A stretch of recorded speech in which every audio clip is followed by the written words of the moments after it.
You feel clearest when action is impossible late at night. Your future feels obvious. You see exactly what you need to do. The plan feels perfect. The motivation feels real. But the next morning arrives, and suddenly, none of it holds. The clarity is gone. The drive has vanished. You move through the day exactly as you did before. You think the problem is discipline. You think you lack follow-through, but the real issue runs much deeper. Your brain is not giving you clarity at night. It is giving you safety. The kind of ambition that costs nothing. The kind of vision that never has to survive contact. Because at 2 in the morning, execution is off the table. You cannot act. Therefore, you can dream without consequence. This is not motivation. This is rehearsal for a life you will never build. Your brain has learned something dangerous. It has learned that imagining change feels identical to creating it. The emotional reward is the same. The sense of control is the same. The identity shift feels exactly the same. But one version requires nothing, and the other version requires everything. So your brain chooses the one that protects you. It waits until you are too tired to act, too close to sleep, too far from the morning alarm. And then, it floods you with clarity. You call this insight. But insight is not what you're experiencing. What you are experiencing is escape. The moment your brain senses real proximity to effort, it shuts down. It becomes vague, distracted, suddenly, very reasonable about why today is not the right day. But at night, when the gym is closed and the laptop is shut and the world is asleep, suddenly you are a genius. Suddenly, the path is clear. Because there is no path, there is only the idea of one, and ideas cost nothing. They do not expose you. They do not test you. They do not force you to fail in front of anyone. Therefore, your brain offers them freely. Every single night and every single morning, you wonder why the feeling disappeared. It did not disappear. It was never real. You were not motivated. You were just safe.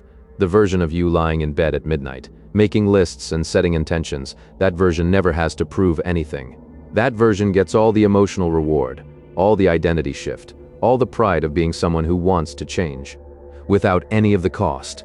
This is the law of zero-cost ambition. Your brain will give you infinite clarity, as long as you never actually use it. The moment you move toward real action, the clarity will vanish. Because real action has real consequences. Real action can fail. Real action can be judged. Real action proves whether you are serious or just pretending, and your brain does not want that test. Therefore, it keeps you in the hypothetical. You think you're planning, but planning is not what you're doing. What you're doing is avoiding. You think tomorrow will be different. You think the right morning will arrive, and suddenly, you will feel the same fire you felt at midnight. But that fire only exists in the absence of consequence. It only burns when there is nothing to lose. The version of you at 10 in the morning has everything to lose. That version has to show up, execute.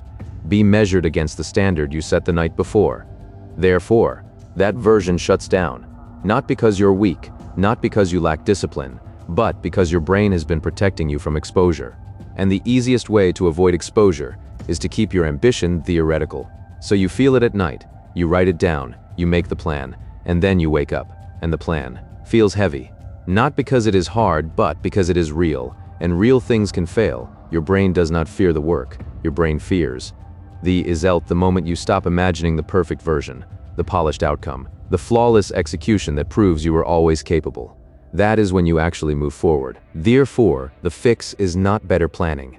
The fix is not writing a clearer list, or setting a louder alarm, or finding the perfect motivational video to watch at 6 in the morning. The fix is killing the fantasy. The moment you accept that real action will feel nothing like the clarity you felt at midnight, you stop waiting for that feeling to return. You stop expecting the morning to match the night. You stop treating 10 a.m. like it failed you, when it was only ever honest, because 10 a.m. is where the work lives. Midnight is where the comfort lives. And you have been choosing comfort every single night. You think you are planning tomorrow, but you are rehearsing nothing. You are practicing ambition without action, vision without execution, identity without proof, and your brain loves it. Because it gets to feel productive, it gets to feel like progress, without ever risking the humiliation of trying and coming up short. Therefore, the cycle repeats.